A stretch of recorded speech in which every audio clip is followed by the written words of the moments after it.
आजची पत्रकार परिषद विधानसभा सदस्य पुणे श्री रवींद्र धनगेकर आणि उभाटा गटाच्या प्रवक्त्या श्रीमती सुषमाताई अंधारे यांनी 2 दिवसापूर्वी राज्य उत्पादन शुल्क विभागाच्या अधीक्षक कार्यालयामध्ये पुण्यात या ठिकाणी जाऊन तिथल्या अधिकाऱ्यांना काही प्रश्नांच्या संदर्भामध्ये जाब विचारलेला होता। लोकप्रतिनिधींना विशेषतः विधानसभा सदस्यांना कुठल्याही शासकीय कार्यालयामध्ये जाण्याचा निश्चितच अधिकार आहे, ते जाऊ शकतात, याच्याबद्दल कोणाचंही दुमत नाही। इतर कुठल्याही राजकीय पक्षाच्या सुद्धा पदाधिकाऱ्यांना कुठल्याही सरकारी कार्यालयामध्ये जाण्याचा अधिकार आहे, याच्याबद्दल कोणाचंही दुमत नाही। परंतु पुण्यामध्ये जो दुर्दैवी प्रकार घडला, विशाल अग्रवाल नावाच्या अल्पवयीन मुलाकडनं, आणि त्या पार्श्वभूमीवरती कारवाया तर पोलिसांनी केल्या, आमच्या राज्य उत्पादन शुल्क विभागाने केल्या, परंतु त्या कारवायांच्या संदर्भामध्ये काही माहिती विचारायला, काही माहिती त्यांच्याकडे होती ती आमच्या अधीक्षकांना द्यायला आमदार श्री धनगेकर तिथं गेले होते। आणि तिथं जाताना त्यांनी एक खोक्यावरती माझा फोटो लावला। त्या खोक्यामध्ये, त्या फोटोमध्ये व्यंगचित्र काढण्याचा प्रयत्न केला आणि हातामध्ये नोटाची बंडलं घेऊन त्यांनी जाणीवपूर्वक माझी प्रतिमा, तो फोटो लावून खराब करण्याचा, मलिन करण्याचा एक केविलवाना प्रयत्न त्या ठिकाणी केला। मी त्यावेळी बाहेर होतो। मला माझ्या काही कार्यकर्त्यांनी जे टीव्हीवर पाहिलं त्याच्या व्हिडिओ क्लिप पाठवल्या, मी प्रवासामध्ये त्या पाहिल्या आणि मी माझ्या निवासस्थानी पोहोचल्यावरती रिपीटेडली जेव्हा वाहिन्यांवरती ते दाखवलं जात होतं तेव्हा सुद्धा मी ते पाहिलं। श्री धनगेकर आणि श्रीमती अंधारे यांनी त्यावेळी जेव्हा आमच्या अधीक्षकांच्याकडे अशा पद्धतीचं वक्तव्य केलं तेव्हा श्रीमती अंधारेंनी सांगितले की याच्या अगोदर सुद्धा ललित पाटील ड्रग केस जी पुण्यामध्ये झाली होती त्याच्या बाबतीत त्यांनी माझं नाव घेतलं होतं आणि माझं नाव घेतल्यानंतर मी त्याच वेळी श्रीमती अंधारे यांना जाहीर माध्यमांच्या समोर येऊन सांगितलं होतं की या ललित पाटील केसचा माझा अर्थार्थी प्रत्यक्ष अप्रत्यक्ष थेट कसाही संबंध नाही, दुरान्वयानेही संबंध नाही। त्यामुळे श्रीमती अंधारेंनी त्यांचं वक्तव्य मागे घ्यावं, अन्यथा कायदेशीर कारवाईला सामोरं जावं। श्रीमती अंधारेंनी ते वक्तव्य मागे घेतलं नाही आणि डिफॉमेशन सूट, लीगल केस, दावा हा मी पाटणच्या न्यायालयामध्ये दाखल केलेला आहे। त्याच्यावरती तारखा पडलेल्या आहेत। मध्यंतरी 2 महिने मी लोकसभा निवडणुकीच्या प्रचारात असल्यामुळे मला कोर्टाला विनंती करावी लागली की निवडणुका झाल्यानंतर ती तारीख मला द्या। मी माहिती घेतली, आता 10 तारखेपर्यंत माननीय न्यायालयाला सुट्टी आहे। न्यायालयाची सुट्टी संपल्या मी स्वतः न्यायालयामध्ये हजर होऊन जी पाठीमागची केस आहे, ललित पाटील केसमधली जी मी दावा केलेला आहे श्रीमती अंधारेंवर, त्याच्या बाबतीत तारीख लवकर लावायची विनंती माननीय न्यायालयाला करणार आहे। आणि त्याच विनंतीबरोबर ही केस पाटण न्यायालयामध्ये असताना परत श्रीमती अंधारेंनी काल पुण्यामध्ये माझ्या नावाचा उल्लेख केला। त्यामुळं एक अवमानकारक याचिका प्रलंबित असताना तसाच परत उल्लेख करून श्रीमती अंधारेंनी एक प्रकारे न्यायालयीन प्रक्रियेला सुद्धा आपण जुमानत नाही हे दाखवून दिलेलं आहे। ही एक बाजू। आणि काल जो राज्य उत्पादन शुल्क विभागामध्ये कार्यालयामध्ये जाऊन जो प्रकार विधानसभा सदस्य श्री धनगेकर आणि श्रीमती अंधारे यांनी केलेला आहे, त्यांना आजच या ठिकाणी नोटिशीची प्रत माझ्याकडे आहे। आजच माझ्या वकिलांच्या मार्फत मी त्यांना कायदेशीर नोटीस डिफॉमेशनची बजावलेली आहे। 3 दिवसामध्ये या प्रकरणामध्ये जो त्या ठिकाणी त्यांनी माझा उल्लेख केलेला आहे किंवा ते खोकं दाखवलेलं आहे, त्याच्यावरती फोटो टाकलेला आहे, याच्या बाबतीत त्यांनी विधान पाठीमागे घ्यावं, बिनशर्त माफी मागावी, अन्यथा आमदार श्री धनगेकर यांच्या विरोधात सुद्धा अशाच पद्धतीची न्यायालयीन कारवाई ही या ठिकाणी केली जाईल। मी आज राज्याचा एक मंत्री म्हणून माध्यमांच्या मार्फत राज्यातल्या जनतेला नम्र विनंती करत आहे, आवाहन करत आहे की अशा पद्धतीचं श्री धनगेकर आणि श्रीमती अंधारे यांनी केलेलं वक्तव्य हे निराधार आहे। याच्यात कुठलंही तथ्य नाही, त्यांच्याकडे कुठलेही पुरावे नाहीत। केवळ आणि केवळ स्टंटबाजी करण्याचा एक केविलवाना प्रयत्न आमदार धनगेकर आणि उबाटाच्या श्रीमती अंधारे या ठिकाणी करतायत।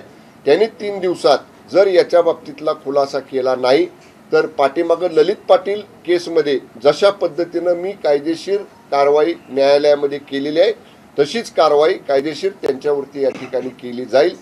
याचबरोबर माझ्या राज्य उत्पादन विभागामार्फत पुण्यातलं अगरवाल प्रकरण घडल्यानंतर ज्या ज्या कारवाया केलेल्या आहेत राज्यामध्ये सर्व भागांमध्ये, किंबहुना इथून पुढे ज्या कारवाया करायच्या आहेत त्याच्या बाबतीतलं इनपुट, त्याच्या बाबतीतली माहिती, त्याच्या बाबतीतलं नियोजन मी माझ्या विभागाला घेऊन या ठिकाणी केलेलं आहे। उद्या या बाबतीतली स्वतंत्र पत्रकार परिषद घेऊन राज्य उत्पादन शुल्क काय उपाययोजना आचारसंहिता संपल्या करणार आहे त्याच्या बाबतीतली स्वतंत्र पत्रकार परिषद उद्या या ठिकाणी मी घेणार आहे। धन्यवाद। आपले काही प्रश्न असतील तर विचारा। साहेब, तुम्हाला कुठेतरी बदनाम करण्याचा प्रयत्न, कारण काही दिवसांपूर्वी आपण पाहिलं की असाच एक आरोप विनायक राऊत यांनी पण केला होता। यानंतर त्यांनी मग म्हटलं की शंभूराजे मी दुसऱ्या शंभूराजे बद्दल बोलतो, त्यामुळे कुठेतरी बदनाम करण्याचं काम उबाटा पक्ष करते। तुम्हाला काय आहे बघा, आता उबाटाच्या नेत्यांना त्यांना दुसरं कुठलं काम उरलेलं नाही। आपण बघितलं ललित पाटील केसमध्ये उबाटाच्या श्रीमती अंधारेंनी वक्तव्य केलं, मी न्यायालयात गेलो। विनायक राऊतांनी सांगितलं की शंभूराज माननीय उद्धव साहेबांच्या संपर्कात आहेत। मी असंच त्यांना अल्टिमेटम दिलं की तुम्ही 24 तासाच्या आत खुलासा करा नाही तर तुमच्यावर कायदेशीर कारवाई करीन। मी इशारा दिल्या विनायक राऊत काय म्हटले माध्यमांच्या पुढे येऊन की हा शंभूराज देसाई तो नाही। तर मी परत त्याला म्हणलं दुसरा कोण हा शंभूराज आहे तो तरी एकदा पुढे आणा, जो माननीय उद्धव साहेबांच्या संपर्कात आहेत। ते आणू शकले नाहीत। तथ्यहीन बोलायचं, पुरावा नसताना बोलायचं आणि मी म्हणतो तसं स्टंट करायची सवय ह्या लोकांना लागलेली, कारण जनतेने ह्यांना नाकारलेलं आहे। त्यामुळं अशा पद्धतीचे वक्तव्य करून स्वतःकडे केंद्रभूत करून घ्यायचं सगळं लक्ष, एवढाच प्रयत्न उबाटाचा नेहमी चालू आहे। पण याच्या आधी देखील सुषमा अंधारे यांनी तुमच्यावर ज्या पद्धतीने आरोप केले होते, आता पुन्हा सुषमा अंधारेच तुमच्यावर आरोप करताना बघायला मिळत आहे। तर सुषमा अंधारे तुम्हाला टार्गेट करतात असं वाटतं? करू द्या ना। हे बघा, शेवटी जी व्यक्ती सामाजिक काम करत असते किंवा आता शिवसेनेच्या वतीनं आमच्या पक्षाची भूमिका विधानमंडळामध्ये असेल, बाहेर असेल, आम्ही आमच्या पक्षाची प्रामाणिकपणे भूमिका मांडायचा प्रयत्न करत असतो। आणि ज्यांना वाटतंय की आमच्यासारख्यांच्या बोलण्यामुळं त्यांना कुठंतरी त्यांना नुकसान होणार आहे, अशी लोक मग आमच्यासारख्याला बदनाम करण्याचा प्रयत्न करतात। पण मला एवढंच माहिती आहे की आम्ही प्रामाणिकपणे काम करतो, नियमाला धरून काम करतो, राज्याच्या हिताचं, पक्ष संघटनेच्या हिताचं काम करतो। त्यामुळं असं कुणीही कितीही टार्गेट मला करण्याचा प्रयत्न जरी केला तरी सुद्धा त्याचा कसलाही परिणाम या ठिकाणी आमच्यावरती होणार नाही, आमच्या चाहत्यांवरती होणार नाही, आमच्या समर्थकांवरती होणार नाही। आंबेडकरांनी शंका उपस्थित केली आहे की स्टिंग ऑपरेशन केल्यानंतर जर मंत्री जागा होणार असेल तर ते दुर्दैवी आहे। मंत्र्यांच्या खात्यात काय झालं, कारभार बघितला तर अधिक चांगलं आहे। कुठल्या बाबतीत स्टिंग ऑपरेशन केलं आणि त्याच्यानंतर हे सगळं समोर आलं असं प्रकाशन? कुठं स्टिंग ऑपरेशन केलं, कुणाचं केलं, कुठं स्टिंग ऑपरेशन कुठलंच? आणि त्यांनी जे पुणे पोलिसांसमोर जे मांडलं की हे इतके पैसे खातात तितके पैसे खातात। मला एक सांगा मॅडम, उद्या यादी कुठली कुणी लिहिल आणि कोण कुठं पैसे खातं म्हणून दाखवल त्याचा पुरावा द्या ना।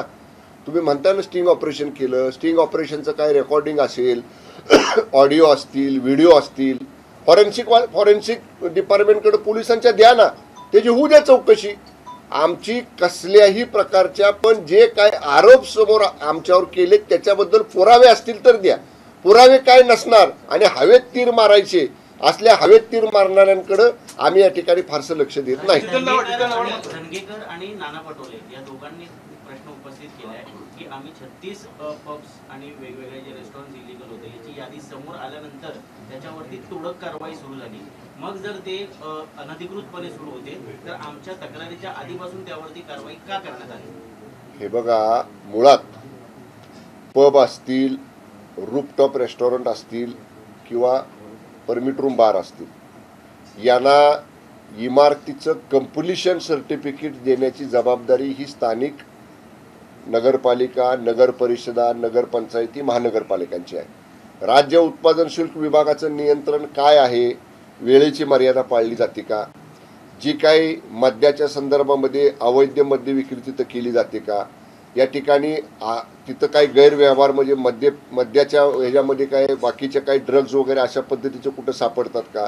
या गोष्टी तपासण्याची जबाबदारी राज्य उत्पादन शुल्क विभागाची आहे. पण तरीसुद्धा ज्या वेळी अशा पद्धतीच्या तक्रारी प्राप्त होतात तेव्हा त्या तक्रारीची पहिली चौकशी केली जाते आणि चौकशी केल्यानंतर जर त्याच्यामध्ये नियमबाह्य बांधकाम असेल किंवा अमुक एवढ्या स्क्वेअर फीटला परवानगी मिळालेले वाढीवचं अनधिकृत बांधकाम केलेलं असेल तर नियमित चालू राहणारी ही प्रक्रिया आहे आणि या कारवाई होत असतात. आता राज्य उत्पादन शुल्क विभागानं सुद्धा पुणे असेल, पिंपरी चिंचवड असेल या परिसरामध्ये गेल्या 8 दिवसात 49 बार, रेस्टॉरंट, पब जिथं जिथं इलिगल काही दिसलं, अवैध काही दिसलं, बेकायदेशीर काही दिसलं त्यांना तातडीनं नोटिसा देऊन त्यांच्यावर कारवाई केलेली आहे. त्यामुळे कुठेही कोणालाही पाठीशी घालण्याचा प्रश्न येत नाही. सर, जितेंद्र आव्हाडांनी आरोप केलेले आहेत माझ्या मागे मनू लावून अग्रवाल्यांना वाचवण्याचं काम सरकार करते. वंदनीय परमपूज्य भारतरत्न डॉक्टर बाबासाहेब आंबेडकरांचा फोटो कोणी फाडला? तो त्याला कोणी फाडायला लावला नाही आव्हाडांना. तिने स्वतःहून त्वेषात आवेशात येऊन फाडला ना. मग असं स्वतः चूक करायची आणि कुठलं तरी प्रकरण वळवायसाठी माझ्यावरती लावलं. तुम्ही स्वतः केलंय, आता केलंय तर निस्तरलं पाहिजे. त्यामुळं स्वतः करायचं आणि त्याच्यापासून पुन्हा लोकांचं लक्ष दुसरीकडे जायचं म्हणून सांगायचं की माझ्या मागं काहीतरी लावतायत. तुमच्या हातानं तुमचे कोणी हात धरले नव्हते ना फोटो फाडायला. तुम्ही तुमच्या हातानंच फाडल्यानंतर तुम्ही म्हणला सुद्धा माझ्याकडनं चूक झाली म्हणून. त्यामुळं आता आव्हाडांना हे बघा, त्यांनी केलेली चूक ही प्रचंड महामोठी चूक आहे. ज्या परमपूज्य डॉक्टर बाबासाहेब आंबेडकरांची प्रतिमा आपण पुजतो, त्याचं पूजन करतो, त्यांना अभिवादन करतो, त्यांची प्रतिमा फाडणं म्हणजे हे पूर्ण भारत देशाचा अपमान हा आव्हाडांनी केलेला आहे. त्यामुळं देशातली जनता आव्हाडांना कधीच माफ करणार नाही. अभिजित पानसेने एक व्हिडिओ ट्विट केलेला आहे सर, का त्यांनी मोठा खुलासा केलाय. ठाण्यामध्ये एमडी नावाचं ड्रग्ज सर्रास विकलं जातं. 5 त्यांनी ठिकाणं सांगितले तिथे ड्रग्ज सर्रास विकलं जातंय. त्यात वागळे स्टेट जिथे मुख्यमंत्री राहतात त्यांचा एरियाही आहे. तुमच्या मुलांना जपा या मदळ्याखाली त्यांनी ट्विट केलं. हे बघा, मी परत सांगेन, उद्या याच्या बाबतीत माझ्या विभागानं जे नियोजन केलेलं आहे पुढचं त्याच्या बाबतीत स्वतंत्र पत्रकार परिषद मी घेणार आहे. पण समजा पानसेने अशा पद्धतीचं काही ट्विट केलं असेल, काही ठिकाणांचा उल्लेख केला असेल तर माझ्या विभागातल्या अधीक्षकांना, मी ठाण्याचा देखील पालकमंत्री, तिथल्या पोलीस आयुक्तांना अशा पद्धतीच्या ठिकाणांची तातडीनं तपासणी करण्याच्या सूचना दिल्या जातील आणि जर त्या ठिकाणी काय आढळलं तर त्याच्यावर कारवाई 100% केली जाईल. आजच्या आज केली जाईल. सर, आप हिंदी में बताइए. एक महत्त्वाचा प्रश्न आहे. ललित पाटील प्रकरणाचा तुम्ही उल्लेख केला, पण यामध्ये फडणवीस म्हणाले होते की ललित पाटील काही नावं सांगणार होता. या प्रकरणामध्ये पुढे काही घडलंय? नाही, या प्रकरणाची मला तसा माझा थेट संबंध नाही. हा विभाग गृह विभागाशी संबंधित प्रश्न आहे. गृह विभागाने त्याच्यामध्ये कारवाई केलेली आहे. त्यामुळं तपासामध्ये पुढं काय झालं याच्या बाबतीतली माझ्याकडे आता तरी माहिती नाही. Okay, next. सर, रोहित पवारांनी अँब्युलन्स टेंडरमध्ये 6,000 कोटींचा भ्रष्टाचार झाल्याचा आरोप केला होता आणि आता माहिती अधिकारामध्ये असं समोर आलंय की जे अँब्युलन्स टेंडर प्रकरण जे आहे त्याच्यामध्ये आचारसंहिता लागण्याच्या आधी वर्क ऑर्डर निघाली असं प्रकरण होतं. मात्र कंपनीची स्थापना ही आचारसंहितेनंतर झाली. कोण सांगते हे? माहिती अधिकारामध्ये समोर झालं. नाही, या बाबतीत जर माहिती अधिकारामध्ये अशी काही माहिती समोर आली असेल ते राज्य सरकार तपासून घेईल. पण कुठल्याही विभागाची टेंडर प्रक्रिया पूर्ण करताना या सगळ्या बाबी या संबंधित विभागाकडनं तपासल्या जातात. पण तरीसुद्धा अधिकची काही माहिती रोहित पवारांनी जर या ठिकाणी समोर आणली असेल तर ती सुद्धा तपासून घेतली जाईल. पण अशा पद्धतीचं कुठंही अनियमितता ही कुठलीही निविदा प्रक्रिया पूर्ण करताना शासनाच्या कुठल्याही विभागामध्ये होत नाही आणि यामध्ये सुद्धा झालेली नाही. सर, मग 13 मार्च रोजी झालेल्या मंत्रिमंडळाच्या बैठकीमध्ये कोणतं अँब्युलन्स टेंडर पास झालं होतं? आता तुम्ही मला तारीखवार विचाराल तर त्याचं माझ्याकडे आता रेकॉर्ड नाही.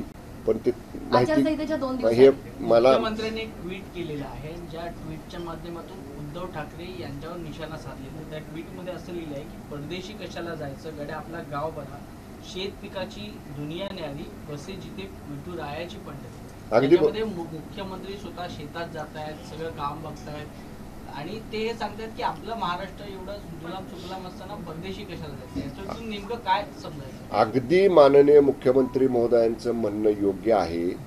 शेवटी आपल्या काळ्या मातीची ओढ, आपल्या आईची ओढ, मातीला आपण आई समान मानतो, धरतीला आपली आई समान मानतो, ही प्रत्येक महाराष्ट्रातल्या भारतीयाच्या मनामध्ये असते. थोडासा वेळ मिळाला की आपण आपल्या गावाकडे जातो. पण आता बघा, माननीय मुख्यमंत्री महोदय आजच नाहीत, आमदार होते, नगरसेवक असल्यापासून माननीय शिंदेसाहेब वेळ मिळाला की गावाकडे येतात. इतकी सुंदर शेती, म्हणजे आपण, मी तर तुम्हाला विनंती करेल मुंबईच्या माध्यम प्रतिनिधींना, मी सातारा जिल्ह्याचा पालकमंत्री आहे, तुम्ही एक दिवस वेळ काढा, मी स्वतः तुम्हाला घेऊन जातो. इतकी आधुनिक शेती केलेली आहे. त्या ठिकाणी तुम्हाला आंब्याची झाडं दिसतील, चिक्कूची झाडं दिसतील, आधुनिक नारळाची पिकं तुम्हाला दिसतील, हळद दिसेल, वेगवेगळ्या प्रकारची बांबू लागवड केलेली आहे, स्ट्रॉबेरी अत्याधुनिक केलेली आहे, गायींचा गोठा केलेला आहे. एवढं आधुनिक शेती माननीय CM शिंदे साहेबांनी त्या ठिकाणी केलेली आहे. जरूर आपली सगळ्यांची जर संमती असेल तर मी तुम्हाला केव्हाही त्या ठिकाणी घेऊन जाईन आणि ते सगळं दाखवेन. माननीय मुख्यमंत्र्यांना आपल्या मातीची ओढ आहे, तर काही लोकांना जरा वेळ मिळाला की साता समुद्र पार जायची सवय आहे. त्यामुळे ज्याची त्याला सवय लकलाभ होऊ द्यात. आपल्या मातीतला कोण आहे, आपल्या मातीत पाय घट्ट रोवून उभा राहणारा कोण आहे, आपल्या सुखादुःखात येणारा कोण आहे, आपल्यामध्ये मिसळणारा कोण आहे, हे महाराष्ट्रातली जनता चांगलं ओळखून आहे. पण संजय राऊतांच्या पण अडचणीत वाढ होणार आहे का? त्यांनी 13 कोटी बॅग मधून नेले, त्यांना नोटीस पाठवली, 48 तासात माफी मागा. अगदी बरोबर आहे. मी तर म्हणेन 48 तास सुद्धा जास्त झाले. अन्यथा जेलमध्ये जायला हो, 48 तास सुद्धा जास्त झाले. कारण संजय राऊतांनी वक्तव्य करून आता 15 दिवस झालेले आहेत आणि त्यांच्याकडे कुठला पुरावा नाही. त्यांनी आरोप केला, लगेच हेलिकॉप्टरमधनं आलेल्या बॅगा तपासल्या, काय आढळून आलं त्याचा पंचनामा झालाय, त्याचं व्हिडिओ रेकॉर्डिंग आहे.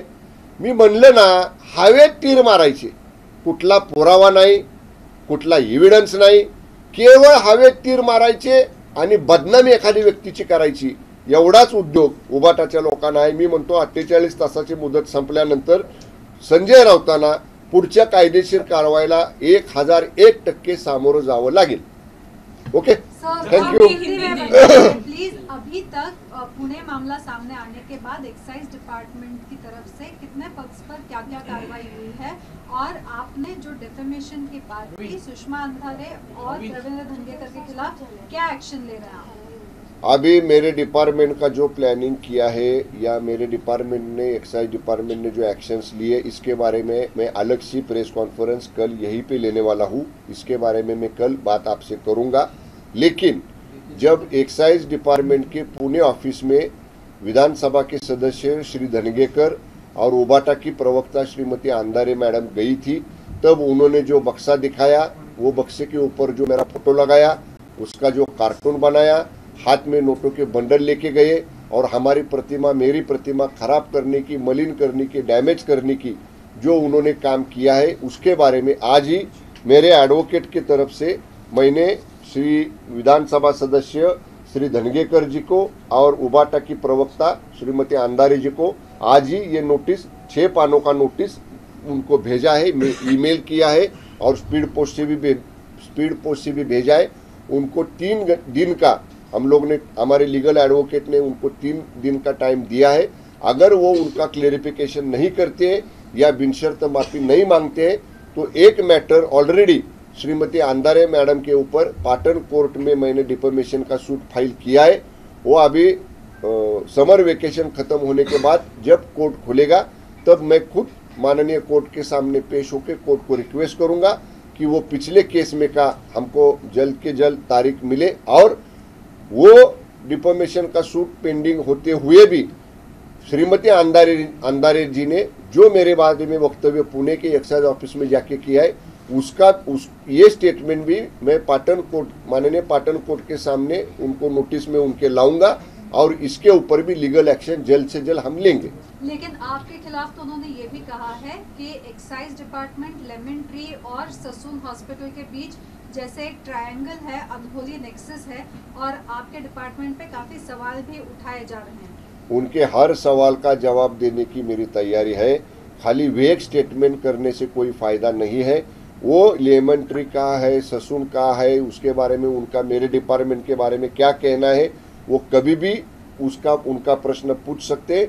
इस केस में भी मेरे डिपार्टमेंट का कोई भी रोल नहीं है, मेरे डिपार्टमेंट का इससे कोई भी संबंध नहीं है। ये बार बार मैंने इसके पहले भी स्पष्ट किया है। लेकिन ऑपोजिशन तो कह रहा है कि 36 पब्स पे कार्रवाई तभी हुई जब उन्होंने लिस्ट दी और फिर एक्साइज डिपार्टमेंट जगह। देखिए, दो तरह की कार्रवाई होती है। जो बिल्डिंग में रेस्टोरेंट, पब, बार या रूफटॉप रेस्टोरेंट, रूफटॉप बार चलते हैं, उसका कंप्लीशन सर्टिफिकेट देने का काम वहाँ के कॉरपोरेशन का, वहाँ के नगर पालिका का, वहाँ के महानगर पालिका का रहता है।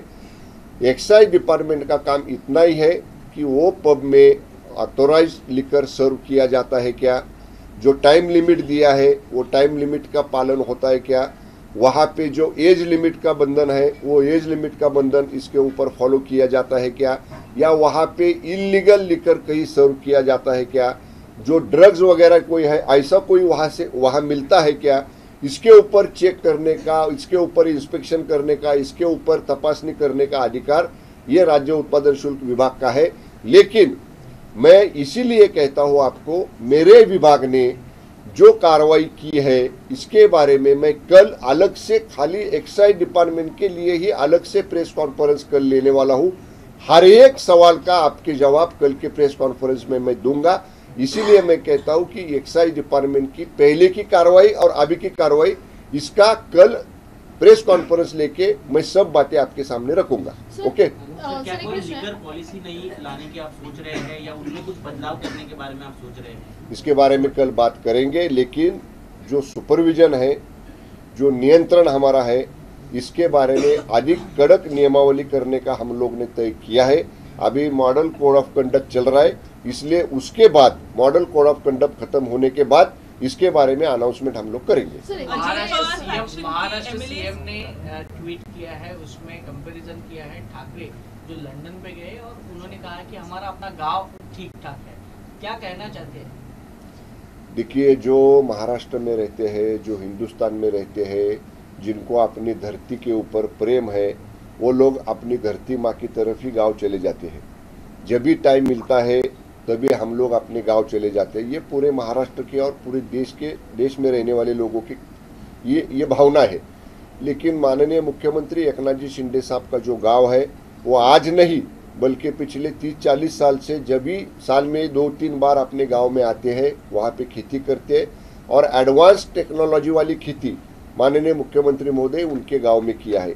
लेकिन कई लोग ऐसे होते हैं कि साल में 2-3 बार गांव आने के बजाय 7 समंदर पार चले जाते हैं, जिनको यहाँ रहना अच्छा नहीं लगता है, जिनका मन यहाँ पे नहीं रमता है, यहाँ पे नहीं उनको अच्छा लगता है, वो लोग 7 समंदर पार चले जाते हैं। जिनको 7 समंदर पार जाने की ओढ़ है, वो लोग अपने धरती माँ के बारे में, अपने गांव के बारे में सोच भी नहीं सकते, गांव में जा भी नहीं सकते। इसीलिए ये फर्क है कि जो अपने धरती माँ के साथ में टाइम गुजारना चाहता है वो परदेश जाने के बजाय अपने गांव में आते हैं, और जो लोग को 7 समंदर पार की ओढ़ रहती है, वहां जाने की उनको हमेशा आस लगी रहती है, वो लोग वहां चले जाते हैं। सर, सरकार पर काफी सवाल उठाए जा रहे हैं। महायुति के ही एक एमएलए हैं जो कि सुनील टिंगरे, जो एनसीपी एपी ग्रुप के एमएलए हैं, जिनके बारे में काफी सारा एविडेंस सामने आ रहा है, लेकिन वो खुद ना सामने आ रहे हैं, ना पुलिस उनको पूछ रही है।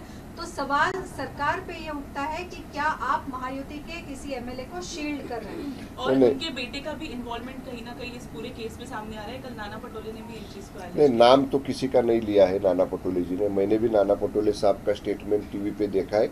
उन्होंने इतना ही कहा है कि हो सकता है कोई एमएलए का बेटा उनके साथ हो, लेकिन जो हमारे विधानसभा के सदस्य है सुनील टिंगरे जी, उन्होंने कल ही उनके ऑफिस की तरफ से ऐसा बताया गया है कि वो जल्द ही प्रेस कॉन्फ्रेंस लेके अपनी खुद की बात सामने रखने वाले हैं। जब तक एमएलए श्री टिंगरे सामने आके खुद अपनी बात नहीं कहते तब तक इसके बारे में कुछ बात करना मुझे उचित नहीं लगता है। ओके, डिपार्टमेंट से जो रेगुलेशन लाना है, रेगुलेशन का अभी कल बात करेंगे ना। नहीं, सिर्फ जो बड़े पैमाने पर स्टाफ लगता है वो स्टाफ उपलब्ध नहीं है, तो क्या उसके वो बाद- भी आपको कल बताएंगे विधान ना। परिषद, पूरा विधान होमवर्क परिषद। देखिए ना, पूरा होमवर्क आज मैंने किया है, उसका अभी ब्रीफ नोट बना रहे हूँ मैं। आपकी प्रेस कॉन्फ्रेंस खत्म होने के बाद मेरे ऑफिसर्स को लेके साथ में कल एक ब्रीफ नोट बना के कल पूरा एक्साइज डिपार्टमेंट पर ही बात करेंगे। सर विधान परिषदेला घेऊन विधान परिषदेच्या ज्या 4 जागा आहेत हिंदी मध्ये अच्छा, हिंदी केंद्र त्यांचं सरकार होतं का पण क्या इस तरह से माफी मांग लेना महज 1 घंटे के भीतर या फिर जहाँ पे उन्होंने आंदोलन चला था, क्या ये कृत्य कौन-सा? जितेंद्र आव्हाड का माफ करने लायक है? क्योंकि कई मैंने जगह कहा आंदोलन ना, कर रहे हैं। मैंने अभी कहा कि किसी ने जितेंद्र आव्हाड जी का हाथ पकड़ के परम पूज्य भारत रत्न डॉक्टर बाबा साहब अम्बेडकर जी की तस्वीर फाड़ने को नहीं कहा था। उन्होंने खुद अपने हाथ से वो तस्वीर फाड़ी है। इतनी महाबड़ी गलती करना और बाद में कहना कि मैं माफी मांगता हूं, जो ठेच पहुंची है हर एक हिंदुस्तानी के मन में कि जो भारत रत्न किताब से जिनको गौरव गाया है, जो महामानव है, पूरा देश उनकी भक्ति करता है, ऐसे परम पूज्य डॉक्टर बाबा साहब आम्बेडकर जी की तस्वीर किसी ने आज तक नहीं फाड़ी है। वो गुनाह, ये पाप श्री आव्हाड ने किया है। भारत की जनता, हिंदुस्तान की जनता, महाराष्ट्र की जनता श्री जितेंद्र आव्हाड को कभी भी इस कृत्य के लिए माफ नहीं करेगी। सर, आव्हाड ने जाने- कहा है कि गुन्नों को पीछे लगा के अग्रवाल जो बिल्डर है उनको बचाने की कोशिश सरकार कर रही है। अरे हमने किसको पीछे लगाया? आपने अपने खुद के हाथ से फाड़ा ना वो तस्वीर, कि किसी ने आपका हाथ पकड़ के कहा था क्या ये फाड़ने को? आपने जोश में आके वो फाड़ा है और आपने ये कृत्य किया और बाद में कहते हैं कि मैं किसी दूसरे विषय की ओर का विषय डाइवर्ट करने के लिए मेरे पीछे लगे। जो ठेच पहुंची है पूरे हिंदुस्तान भर के लोगों के मन में, ऐसी माफी मांगने से वो बुझने वाली नहीं है। हिंदुस्तान की जनता इस कृत्य के लिए श्री जितेंद्र आव्हाड को कभी भी माफ नहीं करेगी। सर, जो एकूणच- चलो अभी डॉक्टर खत्म। है जो इन्वॉल्व है इस पर्टिकुलर केस में, उन्होंने एक स्टेटमेंट दिया है और कहा है कि मैं सबको एक्सपोज कर दूंगा। क्या आपको लगता है कि उनके ऊपर भी प्रेशर बनाया जा रहा है? कल नाना पटोले ने ये भी कहा कि उनको जो है वो सुरक्षा देनी चाहिए, शायद उनकी जान भी जा सकती है। ऐसा देखिए, नाना पटोले साहब लीडर ऑफ अपोजिशन पार्टी की लीडर है। अगर वो डॉक्टर को कुछ कहना है तो वो डॉक्टर वहाँ के जो भी उसके वहाँ के पुलिस ऑफिसर्स है या सीनियर ऑफिसर्स है उनसे बात कर सकता है। अगर उनको रिटर्न एप्लीकेशन देना है तो रिटर्न एप्लीकेशन दे सकता है। अगर वो डॉक्टर का कहना है कि उनके जान को खतरा है और वो अगर खुद का ऐसा स्टेटमेंट देते हैं तो राज्य सरकार उनकी सुरक्षा का जिम्मेदारी लेगी। उन्होंने कहा मैं सबको एक्सपोज कर दूंगा। अगर उसके पास कुछ है तो वो उन्होंने कहना चाहिए। अभी तो वो कस्टडी में है, कस्टडी में जो भी उनका स्टेटमेंट लेने वाला सीनियर ऑफिसर रहेगा वो सीनियर ऑफिसर के पास कस्टडी में वो बयान दे सकता है, उनका स्टेटमेंट दे सकता है। वो स्टेटमेंट दे के जो भी उसके मन में है वो बात कह सकता है। गव्हर्नमेंट इसके ऊपर इंक्वायरी करेगी। सर, एकूणच या प्रकरणामुळे कुठेतरी कायदा सुव्यवस्थेचा प्रश्न देखील दिसून येतोय, कारण ज्या पद्धतीनं एकीकडे जे आहे ते सत्ताधारी पक्षाकडून आंदोलनं केली जात आहेत, एकूणच फोटो विरोधी पक्षाकडून नाही, दोन्ही पक्षाकडून केली जात आहेत, की सत्ताधारीकडून केली जात आहेत की फोटो पाडल्या हा. प्रकरणामध्ये, आणि विरोधकांकडून केली जात आहेत की मनुस्मृतीच्या संदर्भात, आणि जाळपोळ पाठ्यपुस्तकात ऍड करणं मनुस्मृतीचे श्लोक हे तुम्हाला योग्य वाटतं का? पोस्टर्स जाळली या जात आहेत, कायदा सुव्यवस्थेचा प्रश्न होतो. मनुस्मृतीचा श्लोक या ठिकाणी अभ्यासक्रमात घेण्याबाबतीतला विषय हा संबंधित शिक्षण विभागाच्या अखत्यारीतला आहे। त्यामुळे या बाबतीत फेरविचार करायचा झाल्यास या बाबतीतला एकत्र बसून चर्चा केली जाईल, परंतु तो निर्णय त्या विभागाने घेतलेला आहे नंबर 1। पण त्याचा संबंध किंवा त्याचं कनेक्शन हे वंदनीय परमपूज्य डॉक्टर बाबासाहेब आंबेडकरांची प्रतिमा फाडण्याशी होऊ शकत नाही ना। तुम्हाला निषेध करण्याचे वेगवेगळे मार्ग आहेत, वेगवेगळी पद्धत आहे, पण ज्या प्रतिमेवरती ज्या पोस्टरवरती परमपूज्य डॉक्टर भारतरत्न डॉक्टर बाबासाहेब आंबेडकरांचा फोटो आहे, प्रतिमा आहे, ती स्वतःच्या हातानं फाडलं केवळ निषेध करून चालणार नाही, तर कडक शिक्षा, आणि ही शिक्षा देशातली जनता ही जितेंद्र आव्हाडांना दिल्याशिवाय राहणार नाही, हे माझं मत पण आहे। कायदा सुव्यवस्थेचा प्रश्न या निमित्ताने उपस्थित होतो, नाही. सत्ताधारी विरोधक दोन्ही असं नाही ना। मला एक सांगा, तुम्ही आमच्या राष्ट्रपुरुषांचा अपमान करणार, थोर विभूतींचा अपमान करणार, ज्यांनी घटना लिहिली त्या घटनेच्या शिल्पकारांचा अपमान करणार, जाणून बुजून करणार, आणि तुम्ही काही कराल आणि सरकारनं बघत राहायचं. बिलकुल अशा पद्धतीने सरकार बघायची भूमिका घेणार नाही. राष्ट्रपुरुषांचा जो कोणी अपमान करेल त्याला कायद्यानं शिक्षा ही सरकारकडनं सुद्धा दिली जाईल. 2019 ते 20 दरम्यान एक्साइज डिपार्टमेंटकडनं पुण्यातली साधू वासवानी चौकातली जागा रिडेव्हलपला दिली गेली आणि ती अगरवाल बिल्डरला दिली गेल्याची माहिती समोर येते. काय खरं आहे वस्तुस्थिती यात? कारण की त्यावेळेस अजित पवारच एक्साइज मी माहिती घेऊन सांगतो. मला माहिती नाही त्याची, पण मला एवढंच माहिती आहे की राज्य उत्पादन शुल्क विभागाचं नवीन काम पुण्यामध्ये सुरू आहे. पण मी ह्या 2 वर्षात तरी तिथं अजून गेलेलो नाही, त्यामुळे मी त्या कामाचा आढावा घेतला नाही. कदाचित त्याची सविस्तर माहिती घेऊन उद्याच्या पत्रकार परिषदेत मी सांगतो. Okay, thank you. मुंबई सुशोभीकरण आणि जे स्ट्रीट फर्निचरचा जो घोटाळ्याचा आरोप हे विरोधक करत होते, या संदर्भात एक महत्त्वाची माहिती समोर येत आहे की बीजेटीआयच्याच काही अधिकाऱ्यांनी गुणवत्ता ही पॉझिटिव्ह रिपोर्ट देण्यासाठी 50 लाख रुपयांची मागणी केली होती. ती न दिल्यामुळे निगेटिव्ह रिपोर्ट दिला असा आरोप आता होत आहे. कसं पाहता एकूणच या संदर्भातले पुरावे हे देखील आता मुख्यमंत्र्यांकडे दिलेले असल्याचं कळतंय. माननीय मुख्यमंत्री महोदयांकडे जर या बाबतीतली काही माहिती कोणी दिली असेल, काही पुरावे दिले असतील तर जरूर माननीय मुख्यमंत्री कार्यालयाकडनं त्याची सविस्तर चौकशी केली जाईल आणि चौकशी अंती जो काही अहवाल प्राप्त होईल त्यानुसार त्याच्यावर योग्य ती कार्यवाही पुढची केली जाईल. Okay, thank you. पल्लवी सापळे यांची नियुक्ती या संपूर्ण प्रकरणामध्ये ब्लड सॅम्पल बदलले की नाही बदलले? पल्लवी सापळेंवरती स्वतः यामिनी जाधव यांनी भ्रष्टाचाराचे आरोप केले होते. पल्लवी सापळेंची नियुक्ती तुम्हाला किती योग्य वाटते? ही नियुक्ती वैद्यकीय शिक्षण विभागाने केलेली आहे आणि नेहमी अशा पद्धतीच्या प्रकरणामध्ये चौकशी अधिकाऱ्यांची नियुक्ती करताना त्या विभागाच्या वरिष्ठ अधिकाऱ्यांचा याच्याशी संबंध असतो. कदाचित श्रीमती सापळे ज्या तिथल्या सिनियर डॉक्टर आहेत त्या कदाचित सिनियर असल्यामुळं किंवा तिथली त्यांची ज्येष्ठता असल्यामुळं त्यांच्याकडे हे काम दिलं गेलं असावं. परंतु आमदार श्रीमती यामिनीताई जाधव यांनी यापूर्वी जर त्यांच्यावरती काही आरोप केलेले असतील तर त्या आरोपांची सुद्धा चौकशी निश्चितपणाने केली जाईल. याच्यामध्ये सगळ्यात जास्त आरोप जे आहेत आणि या सगळ्या प्रकरणाचे तार आहेत ते अजितदादांकडे सुद्धा गेलेले. त्यांची लाय डिटेक्टर टेस्ट करा, सगळे कॉल सीडीआर तपासा अशी मागणी अंजली दमन या करतात. काल यावरून मोठा वाद सुद्धा झाला. तुम्ही दुसरी बाजू नाही ऐकली दादांची.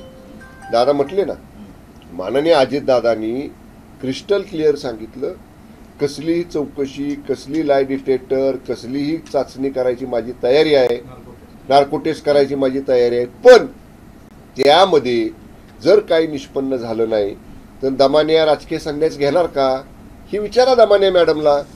तुम्ही घेणार का राजकीय संन्यास? त्यामुळं मी म्हणलं ना, हे बघा आता काय झाले, सरकारच्या मंत्र्यांवर, सरकारच्या नेत्यांवर हवेत तीर मारायचे, बेधडक बेछूट आरोप करायचे आणि स्वतःकडे फोकस करून घ्यायचं सगळं चित्र. एकही आरोप ते सिद्ध करू शकले नाहीत. आम्ही 10 वेळा सांगतोय, तुम्ही कसल्याही आरोप केले तर त्याचे पुरावे द्या. ज्या यंत्रणेवर तुमचा विश्वास आहे त्या यंत्रणेकडनं त्या पुराव्याची चौकशी करू, पोलिसांकडनं करू, रेव्हेन्यूकडनं करू, कशाकडनंही करू आपण त्याची चौकशी. पण पुरावे द्यायचे नाहीत आणि केवळ बेधडक बेछूट आरोप करायचे ही आता विरोधकांना लागलेली एक प्रकारची सवयच आहे. Okay, thank you. महायुतीमध्ये पेच निर्माण झालाय. विधान परिषद खोले विधान परिषदला घेऊन वाद सुरू झाले. कोणत्या जागेवरती शिंदेची शिवसेना दावा करते? बिलकुल वाद नाहीत आमच्यामध्ये. तुम्ही बघितलं लोकसभेच्या निवडणुकीचे तिकीट वाटपाच्या आधी सुद्धा तुम्ही माध्यमांनी हेच चालवलेलं, शिंदे गटाला 4च जागा मिळणार, अमुक ह्याला एवढ्याच जागा मिळणार. चित्र कसं आलं, जागा वाटप कसं झालं आपण बघितलं ना. त्यामुळं योग्य सन्मान तिन्ही पक्षांचा आणि महायुतीतल्या घटक पक्षांचा, विधान परिषद असेल, येणारी विधानसभा असेल, त्याच्या पुढची येणारी विधानसभा असेल, या सगळ्या जिल्हा परिषद असतील, पंचायत समिती असतील, महानगरपालिका असतील, सगळ्या निवडणुकीमध्ये महायुतीतल्या 3 मोठ्या पक्षांचा आणि सगळ्या घटक पक्षांचा योग्य मान सन्मान राखला जाईल. आमच्यामध्ये कसलेही वाद विवाद नाहीत. धन्यवाद धन्यवाद धन्यवाद धन्यवाद.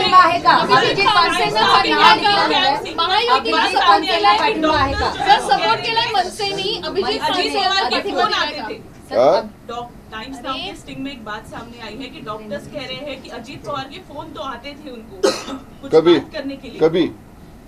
कभी अभी ये मैटर में क्या पहले over the time over the time बोले तो अभी जो मैटर वो पुणे के हुआ है ससून हॉस्पिटल का, उसके बारे में वो लोग कह रहे, क्या उसके पहले कह रहे कि क्योंकि ससून हॉस्पिटल एक बड़ा हॉस्पिटल है, माननीय अजित दादा पुणे के पालक मंत्री है और ससून हॉस्पिटल की उसकी जो व्यवस्था वहाँ की है उसके बारे में कभी कभार फोन तो किया होगा, लेकिन अगर उनका कहना है कि ये मैटर में आया है ऐसा सामने, तो वो उनका एविडेंस दे दे, हमको एविडेंस दे ना सामने। ऐसा कुछ हाथ में एविडेंस न होते हुए खाली बात करना ये ठीक नाही आहे। चला संपूया। अभिजित पानसेंना सपोर्ट आहे का तुमचा? कसला? अभिजित पानसेंचं नाव डिक्लेअर केलंय। आम्ही या बाबतीत महायुतीची एकत्र भूमिका जाहीर करू। पण महायुती म्हणून माननीय शिंदे साहेब, माननीय फडणवीस साहेब, माननीय अजित दादा ही तिघही महायुतीतल्या सगळ्या घटक पक्षांना विचारात घेऊन त्यांच्याशी विचार विनिमय करून त्यांच्याशी चर्चा करून आम्ही एकत्रपणे या निवडणुकीबाबतीतली महायुतीची भूमिका स्पष्ट करू। सर, ठाण्याचे पालकमंत्री तुम्ही आहेत, आव्हाडांनी मोठा आरोप केलेला आहे की तळव्या मुंबईमध्ये सांगितलं मगाशी मोठ्या प्रमाणात गुंड पाठवतायत देत आहेत। कशासाठी निवडणूक असतील कशा असतील अजिबात नाही। आव्हाडांना बघा आता पराभव समोर दिसू लागल्यामुळं गुंड पाठवले, दमदाटी केली, दादागिरी केली, हे आता पराभवाचं उत्तर काय द्यायचं हे अगोदर शोधून ठेवतात आव्हाड। कुठेही गुंडगिरी करण्याची आवश्यकता नाही, कुठेही गुंडांना पाठीशी घालण्याची आवश्यकता नाही। उलट या निवडणुकीमध्ये सगळ्यात जास्त कारवाया ज्यांची गुंडगिरीची पार्श्वभूमी आहे अशा व्यक्तींवरती सगळ्यात जास्त कारवाया महाराष्ट्रामध्ये या लोकसभा निवडणुकीमध्ये झालेल्या आहेत। अंजलि दमनिया का अभी हो गया। अंजलि दमनिया का फर्स्ट टाइम नहीं है कि अजीत दादा भी इससे आरोप किया, इसके पहले एकनाथ खड़से हो या कई नेताओं ने आरोप किया। आप सरकार में शामिल हैं, अजीत दादा आपके सहयोगी पार्टी के वो भी शामिल हैं, आपको क्या लगता है कि अंजलि दमनिया को हर बार टारगेट बनाने के लिए कोई ऑपरेट करता है? इसका भी इन्वेस्टिगेशन होना चाहिए।